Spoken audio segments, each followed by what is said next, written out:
Quand j'étais petite, et même encore maintenant, j'adorais lire Calvin et Hobbes. Je me souviens d'un strip qui m'avait fait beaucoup rire, c'était le petit gamin, donc Calvin, qui regardait une flaque de boue absolument immonde et qui faisait tout un monologue sur comme quoi c'était vraiment trop dégueulasse. Ah, regarde-moi ce truc. Et puis à la fin, il se préparait, il prenait son élan et il sautait dedans en disant que c'était un vrai aimant à gamin. Je pense qu'on se souvient tous de cette pulsion plus forte que nous de sauter dans les flaques quand on était gamin. Après, quand on grandit, on arrête de sauter dans les flaques. Mais il y a quelque chose qui demeure, c'est la tentation de l'auto-sabotage. Par exemple, je me souviens d'une fois où je suis montée en haut du centre Pompidou. Pompidou. Et en haut, il y a une sorte de terrasse, si je puis dire. Je trouve ça plutôt cool parce que ça permet de prendre l'air au milieu d'une exposition quand on en a un petit peu marre, mal aux pieds, mal à la tête, on s'assoit, on prend l'air, on regarde la vue sur Paris, et puis on regarde en bas, et on se rend compte que... Attends, il n'y a pas de sécurité, de barrière et tout, ça veut dire que là, si je veux, je peux sauter d'en haut du centre Pompidou. Et puis bim, l'image arrive. Et si je sautais? Bon, c'est juste une vision fugitive, ça fait peur, c'est pas une bonne idée, ça serait peut-être même presque une putain de mauvaise idée, mais ça n'empêche que pendant une seconde, tu ne peux pas t'empêcher d'imaginer ce que ça ferait si tu sautais du haut du centre Pompidou.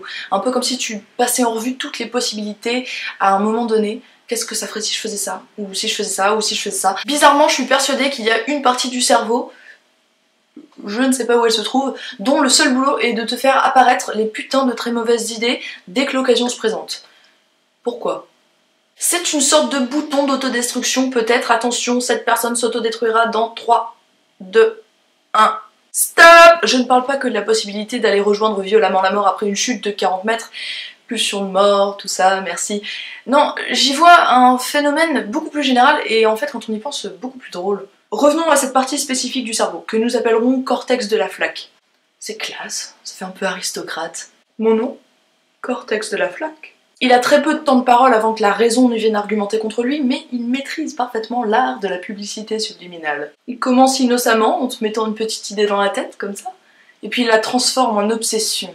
Bon, là je parle plus du saut de l'ange du haut du centre Pompidou. Pompidou. Ça passe vite. En gros, toute pensée qui commence par « je le sens mal, mais... » et qui finit par YOLO peut et doit être identifié comme un message subliminal envoyé par le cortex de la flaque. Pour mieux comprendre, arrêtons-nous sur quelques exemples pour remplir ce texte à trous. Je le sens mal, mais... j'ai vraiment envie de savoir ce qui se passe quand on appuie sur ce bouton. Je tousse un peu bizarrement. Je vais aller voir ce qu'il en est sur Doctissimo. Franchement, en serrant bien, je suis sûre que ça passe. Je connais le mot de passe de mon ex. Il ne saura jamais que je suis allée lire ses messages sur Facebook. Je vais juste me rendormir 5 minutes. J'ai jamais fait de permanente.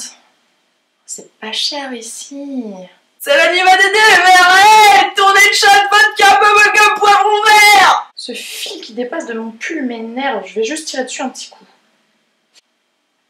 Tout bien réfléchi, je pense que je vais quand même laisser mon numéro de téléphone à ce chauffeur routier moustachu qui vient de sortir de prison.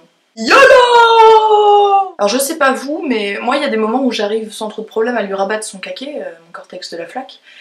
Et puis d'autres moments où toute la partie utile et rationnelle de mon cerveau part en vacances et où j'en suis réduite à écouter ces argumentaires stupides à longueur de temps. Ça me fatigue. Et puisqu'en ce moment, comme je l'ai dit, la partie sensée de mon cerveau n'est pas là pour faire régner l'ordre et la paix sur la galaxie, je me vois dans l'obligation d'utiliser ma solution de secours que je vais partager avec vous. La faille du cortex de la flaque, c'est qu'il est poli. Poli? Oui, il ne parle pas la bouche pleine. La bouche pleine? Donc, si je lui donne quelque chose à grignoter, il me foutra la paix pendant un certain temps. Bon, allez, je vous laisse y réfléchir. Moi, je vais sauter dans une flaque.